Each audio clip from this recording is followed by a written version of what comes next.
Hey guys, it's Fadra from All Things Fadra, and we are talking about a different kind of performance today. So you might have caught my last video with the Toyota Supra where we had a lot of fun with on-road performance.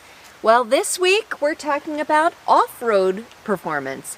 And I've got the Jeep Renegade Trailhawk behind me. If you know anything about Jeep and you know about their Trailhawk badging, you know this is a best-in-class 4x4. I had never driven a Jeep Renegade before this week, and I was anxious not only to drive the vehicle and experience it, but take it off-road. The last time I attempted to do some off-roading, I drove through a big mud puddle, and I caught some flack for it. So let me be clear, we're not going off-roading, we are going underdeveloped roading. It's the best I can do for now. I'm not a rock crawler. I'm not a true off-roader, although I aspire to be one someday. So I'm going to start by doing a quick walk around of the Jeep Renegade Trailhawk, and I'll show you some of the Trailhawk specific features and talk about some of the upgrades on this particular Jeep Renegade. And then I'll take you inside, show you everything from there, and then we're going to take it out on these underdeveloped roads. Let's start with a walk around of the exterior, and the first thing I'm going to start with is the engine. There are two available engines for the Jeep Renegade. This is the 1.3 liter direct injection turbocharged engine with a 9-speed automatic transmission that helps with fuel efficiency. There is an option with two of the other trims, not on the Trailhawk. You can get a 2.4 liter Tiger Shark engine, which is standard on the Sport and Latitude models. For this, it puts out 177 horsepower and 210 pound-feet of torque. So the horsepower doesn't make it the fastest vehicle in the world, but the torque makes up for it, and I found it to be pretty zippy and pretty fun driving it around town. Before I close the hood, take note of this danger sign right here. The danger isn't really relevant. That's not what I want to talk about here. What I do want to mention is the first language on that sticker is Italiano. So this Jeep, as part of the Fiat Chrysler automotive group, is actually mostly manufactured in Italy.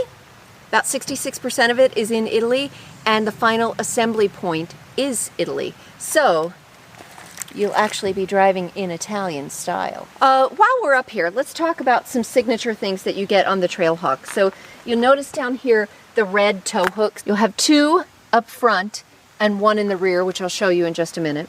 As we walk around, let's look at the tires, because this is important when you're going off-roading. These are actually 17-inch rims, and I found that they were pretty good. This vehicle came with all-season tires, which are good for on-road or off-road. If you're serious about your off-roading, you'd probably want different tires here. I like these types of tires because it cuts down on road noise when you're driving on the road, which most people do. And it also provides a smoother ride and better fuel economy.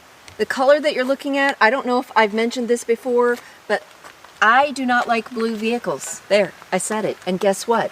I love this blue. This is called Jet Set Blue. This is an optional upgrade, but I love the look of this because I feel like this is a really fun car, and with the red accents especially, I think it just really sets it off. So it's a Jeep Renegade. You see the Trail Rated badge here. Let's come on around to the back. You'll see the 4x4 badging and the additional tow hook that I mentioned. And if you walk too close to the car, you will bang your shin into that. I just want to let you know that. The other thing you'll see back here is a tow hitch. It actually has the harness set up for towing.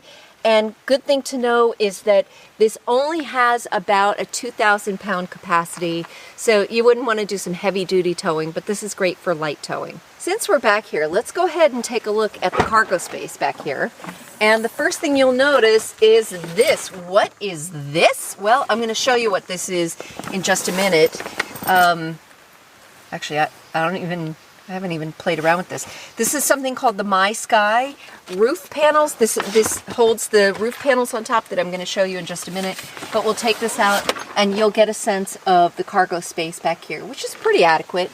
And then again, past few vehicles I've had have these covers that you could actually take the pin off and remove this cover if you needed to put something higher back here. But it does give you some security if you've got something in the back here. This is going to be all manual, but while we're here, take a look at this accent.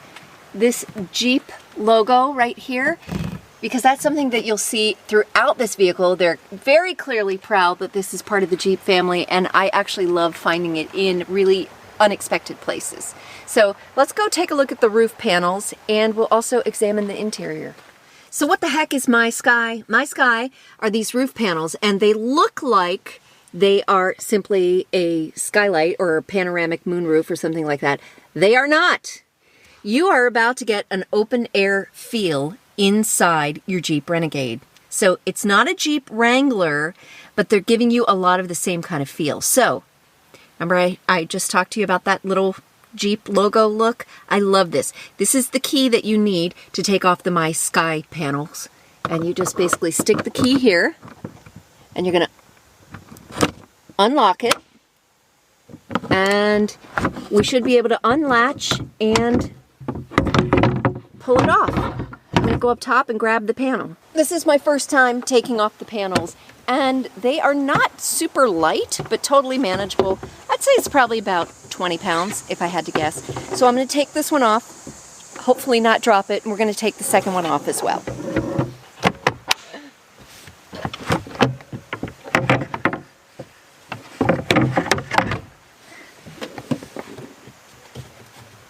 So it's not a super easy or convenient process.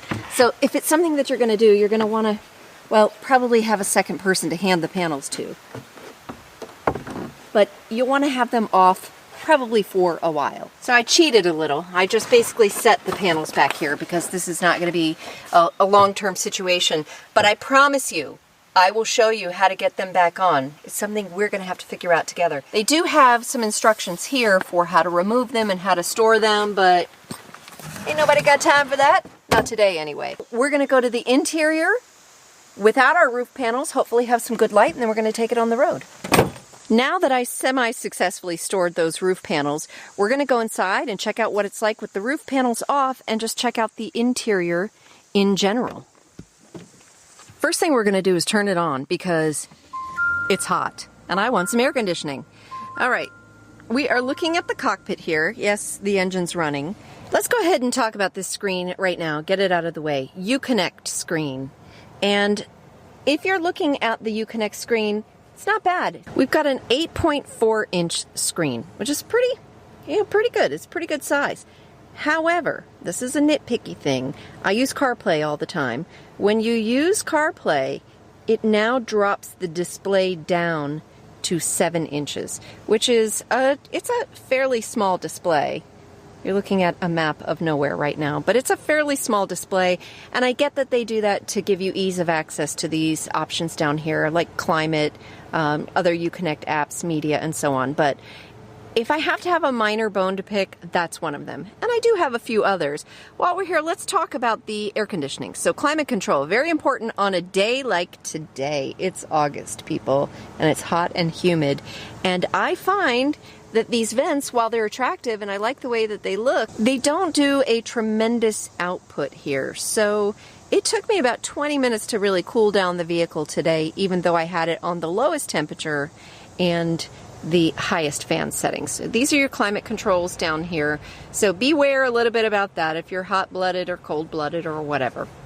If we look down here, this is your standard USB connection. You've got one right here, and that is what gives you access to either Apple CarPlay or Android Auto. And there is a nice little slot right here. I'm making it look messy with all my drinks, but there's a nice little slot right here for your phone, so you can put it out of the way, either sideways or vertically. Some space down here, and there is also a 12-volt port as well as an auxiliary port, which you're finding less and less in vehicles. If you still use one of those, let me know what you use it for, because I don't have a need for anything like that, and I'm just wondering why manufacturers still keep them in vehicles. All right, over here, this is the Trailhawk Beauty right here. So it's typically in auto mode. You do have the ability to put it in snow, sand, mud, or rock. You can also do four-wheel drive low. It does have the hill descent assist. I haven't used any of those yet, but maybe we can put them to the test.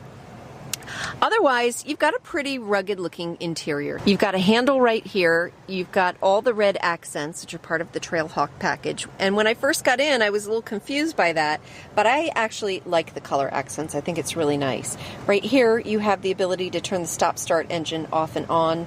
I didn't really mind it too much. Again, the only time I don't like that in vehicles is in the summer, because when you're stopped, the AC goes low. Traction control. We've got 2 drink holders here, and then we've got our console. And this is just reminding me to be clean and safe, because other people have driven this car. In terms of upgrade, though, this car does have the premium leather group that's been added. So you get these leather trim seats. I'm a big leather seat fan. And you've got the red stitching here. And we also have the all-weather mats, which are kind of really good for, you know, all weather. Other than that, there's nothing really too snazzy up here. But I do want to show you 2 things that you need to know, especially if you are a short lady. So I'm 5'3", and if you watch my Jeep Wrangler Eco Diesel video, you'll see that it's a pretty big vehicle. And what I like about the Jeep Renegade is it's kind of like a Jeep Wrangler Junior. It sort of has this rugged interior, but it's really accessible, especially for people that are smaller and maybe don't want anything as big as a Jeep Wrangler. I would guess that's probably a big selling point for the Renegade. It's people that maybe aren't ready to commit to the Wrangler lifestyle, but they like the idea of what a Jeep can bring them. So the Jeep Renegade, very rugged, especially with the Trailhawk package. So why doesn't it feel like it's made for small people? The average height of a woman in the United States is below 5'5". So let me show you 2 things that just kind of drove me crazy this week. The first one is right here on the door. These are your controls for all of the windows. And I want you to look at the natural length of my arm. If I stretch my arm out, this is pretty much where it's comfortable when I have myself in the right seating position for driving. And look where my fingers are. The back windows. So the switches for the front windows, I actually have to really stretch forward. It's minor, I get it. And it's not a big deal. It's something that I would have to get used to, just making sure I'm stretching all the way forward. But it's those kind of details that I wonder if engineers are really thinking about that from a user perspective. How tall is the average user, and what are their limbs like? That sounds stupid. But along those lines, this is a bigger complaint. So this stalk right here, this is the one. Now look at where my hand is positioned. This is where you want to be at 9 and 3 when you're driving, and your hands are probably going to be about right here on the wheel. And look, if you can tell, when I reach out to grab that stalk, I can't even reach it. I actually have to take my hand partially off the wheel, stretch it just so my finger can reach the end of it. So this is the stalk I would use for my bright lights, but it's also the stalk that I use for my left and right turn signal. So to me, it sounds silly, but this is pretty huge for someone that doesn't have exceptionally small hands, but it really was a stretch to be able to hit the stalks. The other thing that I noticed is the rear view mirror, and it just feels a little bit small. Just the width. I just felt like I could have had better visibility there. But while we're up here, remember I talked about that little Jeep logo? Can you see it right there on the side? I love that style of branding. And we're gonna go down here to the side of the door. You see the red accents for the Trailhawk. And we're gonna go down to the speaker area. This is the Kenwood stereo system, and I thought it was pretty adequate. And you'll see, again, this accent right here, which I really kind of loved. Okay, let's head on back to the back seat. This is a 5-passenger vehicle. And you could fit 5 passengers back here. Oh, there's my little key for the MySky roof. And I didn't give you a chance to see what that open air feel is like. Again, I kind of like that this is sort of like a Jeep Wrangler in that you can have that open air feel. It's not just an open moonroof. The vehicle is open to the elements. We're going to drive like this for a while. But while we're back here, let's take a look at what we got. Here we are in the back seat, and I'm going to show you the good, the bad, and the what's missing back here. So I like to show you what the back seat passenger gets. You do get a power outlet down here, yep, which is always good to have, and an additional USB port back here, so that's a total of 2 for the vehicle. But what's missing? There is no air conditioning vent back here at all.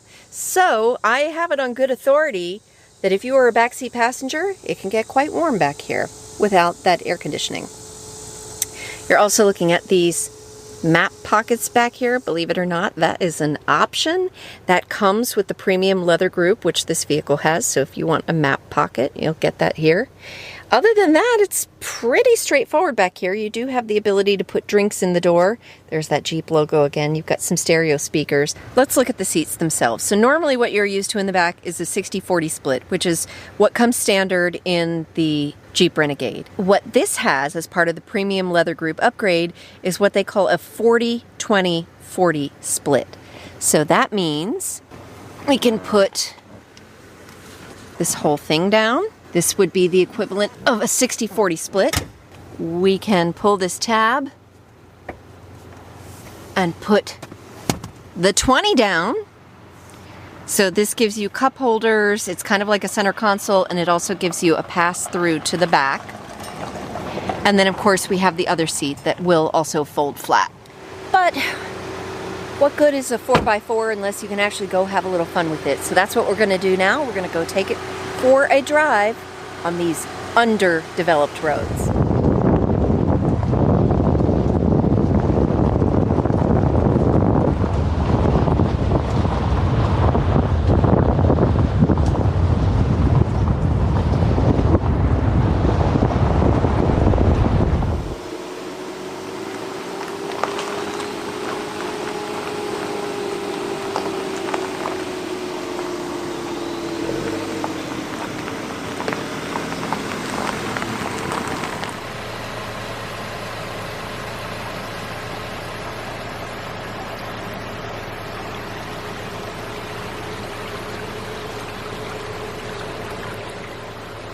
Now that we've had our fun driving for the day, and it was fun, this is a beautiful park. I will definitely come back here. It is time to do the thing I'm dreading, which is put those roof panels back on. I tried to take them off before and had a little issue getting them reattached, so we're gonna see how easy, or not easy, that is. And I'm also gonna try and read these instructions and see if I can figure out how to correctly put them back on. So on the 2 panels, you'll notice that there's this little diagram that will show you if it's the front or rear panel, which is good because I didn't remember which one it was. And according to the diagram, I should be able to just set it on, although there are 4 latches that we need to get on there. So hopefully I'll be able to set the panel on, lock it in place, use my key, and be done. Wouldn't that be great? Let's try it.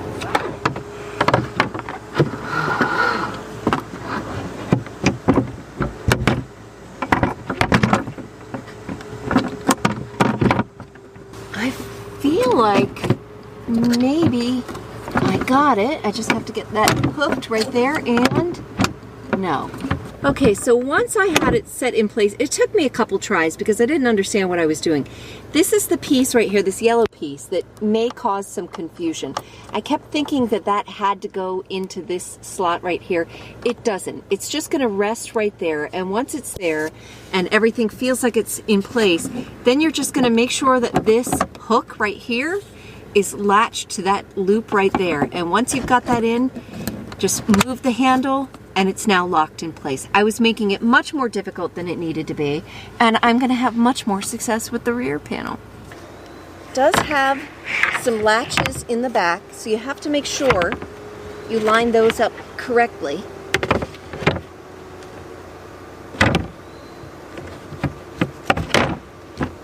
I think I did.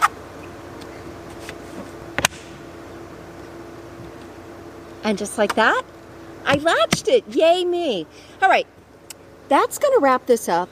Let's go back outside the vehicle and I'll give you my final thoughts on the Jeep Renegade, including the price. So I've taken you on the road, I've taken you off the road, I've taken you on the underdeveloped road, so you hopefully got a taste of what the Jeep Renegade Trailhawk has to offer. I like to finish with a few pieces of practical information, namely the price and the fuel economy, because those are two really important things to me. So let's talk price. This is the Trailhawk, that is the trim level, so it comes with all the Trailhawk stuff and the badging and the hooks that I showed you.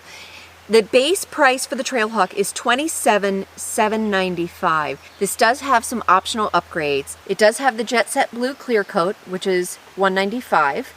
The trailer tow group for $465, the LED lighting group for $695, the passive entry remote start package for $445, the safety and security group for $645, and then what they are calling the premium leather group for Trailhawk. Then we also have the MySky removable roof that I showed you. That's a $1595 option, and a leather wrapped steering wheel, which is weird, for $745.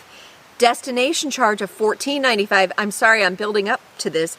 The total price out the door on this is $35,770. So that's the sticker price. Remember, friends don't let friends pay sticker price.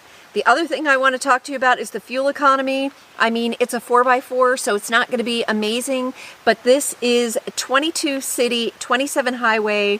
The average EPA estimate is 24 miles per gallon, and that is what I witnessed during the week that I had the Jeep Renegade. So, a really fun vehicle if you're looking for a Jeep Wrangler Jr. and you just don't want to commit to that Jeep lifestyle.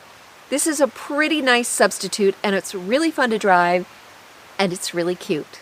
So thanks for joining me. I've got more car reviews coming up, so make sure that you like this video. That really helps me out. Make sure you subscribe to my channel so you can come back for more car review videos just like this. Thanks, guys.